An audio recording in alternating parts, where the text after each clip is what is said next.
भारतीय स्वातंत्र्य दिन साजरा करून निर्भीड ज्योत पत्रकार फाउंडेशन या संस्थेचा तिसरा वर्धापन दिन 21 सप्टेंबर रोजी येत आहे। तो साजरा करण्यासाठी सभा आयोजित करून वर्धापन दिन नियोजन समिती गठीत करण्यात आली। पुढील प्रमाणे नियोजन समिती गठीत पदाधिकारी: अध्यक्ष योगेश घोलप, संस्थापक अध्यक्ष तथा मुख्य संपादक; महिला अध्यक्ष निलिमा घोलप, रोखठोक रणरागिणी न्यूजचे कार्यकारी संपादिका; उपाध्यक्ष प्रकाश गांगुर्डे व महिला उपाध्यक्ष कविता नवाळे; सचिव डॉक्टर प्राध्यापक अशोक पगारे; कार्याध्यक्ष रमेश गणकवार; कोषाध्यक्ष मनीष मुथा; सभासद नानाजी खैरनार; प्रेस रिपोर्टर इम्रान शेख; निर्भीड न्यूज ज्योत न्यूजचे संपादक वर्षाताई अहिरे; मनीषा जाधव; मनोज भावसार; नंदा ढोले; फरीदा शेख आदींची सर्वानुमते निवड करण्यात आली।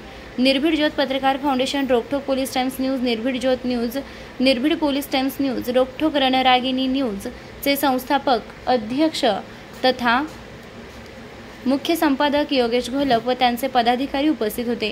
निर्भीड ज्योत अन्याय अत्याचार निर्मूलन संघाच्या नंदा ढोले, प्रदेश कार्याध्यक्ष वर्षा हिरे, उत्तर महाराष्ट्र उपाध्यक्ष फरीदा शेख, ग्रामीण जिल्हा अध्यक्ष वनिता जाधव, उत्तर महाराष्ट्र उपाध्यक्ष रोखठोक रणरागिणी न्यूजचे कार्यकारी संपादिका निलिमा घोलप, कविता नवाळे, क्राईम रिपोर्टर निर्भीड ज्योत न्यूजचे संपादक इम्रान शेख, प्राध्यापक अशोक पगारे, उपसंपादक रमेश गणकवार, उपसंपादक निर्भीड पोलीस टाइम्स न्यूजचे मनीष मुथा, नानाजी खैरनार, प्रेस रिपोर्टर वनिता जाधव, उपाध्यक्षा पल्लवी निकम, कविता उगले यांच्या उपस्थितीत स्वातंत्र्य दिन साजरा करून रमेश गणकवार यांनी स्वातंत्र्य दिन पर शुभेच्छा दिल्या आहे।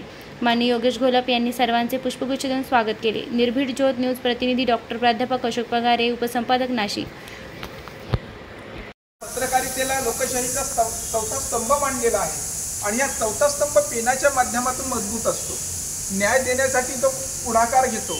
समाजातला आपण एक सेतू म्हणून घटक आहोत की कुठली असणारी बातमी ही समाजापर्यंत पोहोचवली गेली पाहिजे आणि समाजाने त्यावर काय केलं पाहिजे की उठाव घेतला पाहिजे, जागृत झालं पाहिजे। सांगण्याचं तात्पर्य असं की जर ही चळवळ, स्वातंत्र्याची चळवळ ह्या पुण्यामधून सुरू झाली, पुण्यामध्ये अनेक जे क्रांतिकारी सुरू झाले त्याच्यातून उदयास आले आणि त्याचमुळे या भारताला जसं स्वातंत्र्य मिळालं तसंच या तळागाळातील लोकांना न्याय मिळवून देण्यासाठी हे पत्रकार फाउंडेशन काम करतं। म्हणून घोलप सरांचं मी पुनश्च अभिनंदन करतो व तुम्हा सर्वांना 15 ऑगस्ट दिनाच्या लाख लाख शुभेच्छा देतो। धन्यवाद।